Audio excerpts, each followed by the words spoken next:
From Evoke Media, I'm Sabrina Mirage Naeem. With me is Cassia Binkowski, and this is Breaking Glass, a series of conversations with women around the world who are shattering glass ceilings and challenging social norms. They are audacious, gutsy, and their stories are echoed across borders and generations in a rallying cry that is changing the narrative for women everywhere.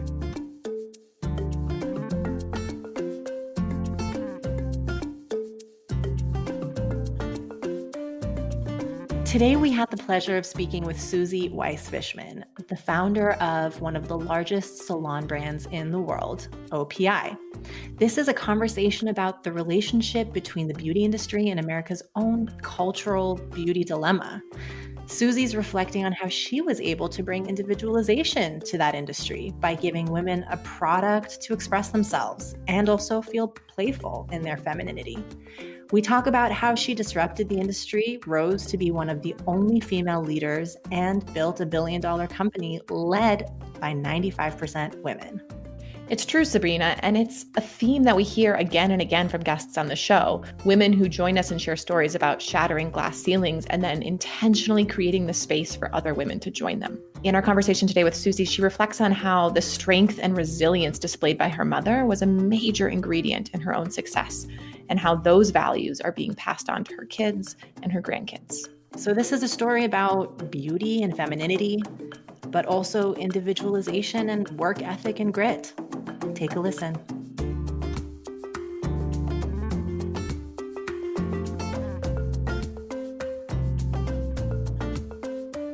Hi, Susie. Thank you so much for joining us. We're very excited to have you. My pleasure. I'm honored to be asked. Absolutely. Well, you have such a story to tell, something that I think women everywhere can learn from, really a saga of entrepreneurship that has spanned many years and decades. And as with most of our conversations with exceptional women, I want to talk to you about being the co-founder of one of the most recognizable brands in the beauty industry, OPI, and about that journey. But where we usually start is who you were before becoming the co-founder of one of the top salon brands in the world. More specifically, your mother was a Holocaust survivor. You were born in Hungary. So I want to start with your childhood in communist Hungary, right around the time of the Hungarian Revolution of 1956. And that must have been a very different kind of country than that of your parents and grandparents and generations before. So what I want to understand is, how was it for you growing up there? And then when did your parents escape? So as you mentioned, I was born in Hungary, actually in 1956 during the revolution. And I lived in Hungary until 10 years old. So formative years of growing up. And I always tell people I'm a very positive person in my adult life, but certainly as a child, we lived in fear at all time. And you don't forget that. As you mentioned, my parents are Holocaust survivors. They're Jewish. My parents, after the war, went back to Hungary. They married. They met each other and married after the war. But, so many times I remember at night when there was a knock at the door and the secret police would take my dad. And, we never knew if he was going to come back in the morning or end up someplace in the Gulag, in Russia. So those things left, I think, their mark on me as a child of living in fear. I remember growing up, I would always close the shades because I remember my mom, she always closed the shades so that, when we celebrated some Jewish holiday or something, so that the neighbors would not see anything. So I had this thing of always closing, and my husband said, "Why are you closing the shades or the curtains? What's the matter with you? It's our garden. Nobody sees you." And, those are little things, but there are many bigger things, but these are symbolic.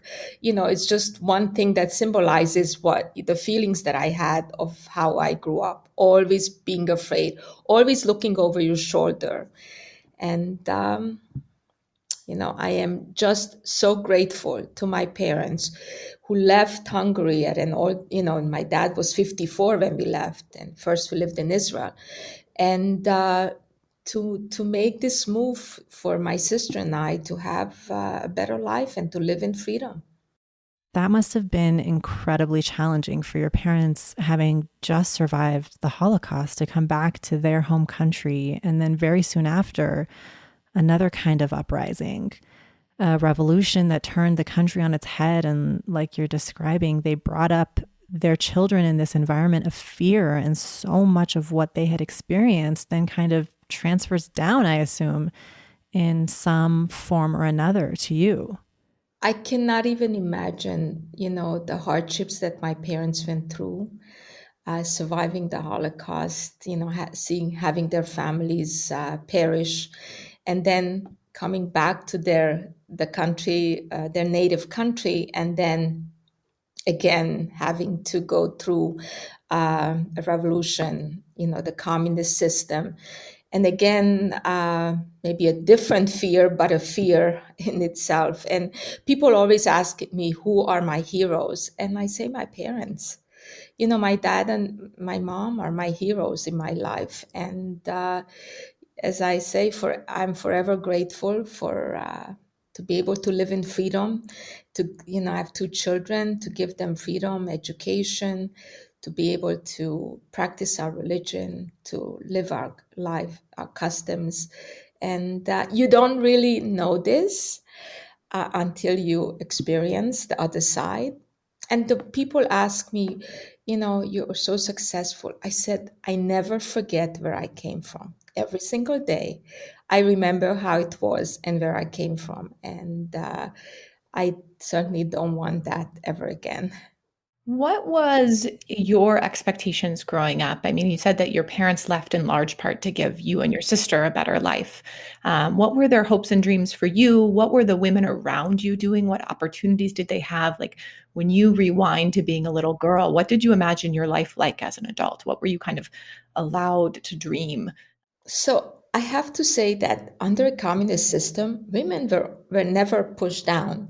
Women were the doctors, women were the engineers, women were the chemist or anything. So I didn't, when people ask me, I said, I didn't experience that. The men were drunk most of the time. So I never grew up with where women were not able to achieve anything as far as professional career. And we were brought up, in that sense. My mom was very strong, and I'm a strong woman, so is my sister. So that was not part of my growing up. Persevering, overcoming obstacles, hardship, always trying to have a better life, and that for me has that internal flame to make my own life.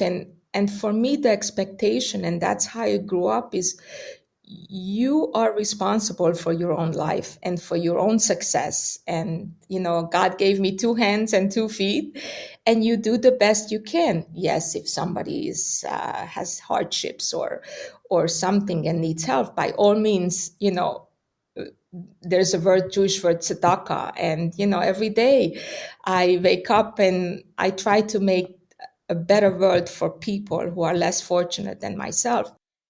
But I grew up with individual responsibility. And that's so important for young people, men and women, to know and to grow up with and to have the passion to succeed. Because, like I said, where I came from was bad. What an interesting dichotomy that you experienced, where women had opportunity, where women had careers and were not pushed down. But living under communist rule in Hungary at that time was extremely oppressive generally. It's kind of an interesting dichotomy just to recognize. Absolutely. And that's why sometimes people ask me a question, and that question of, how, I mean, even throughout my business career, I never felt like I couldn't achieve the most that I could because I was a woman.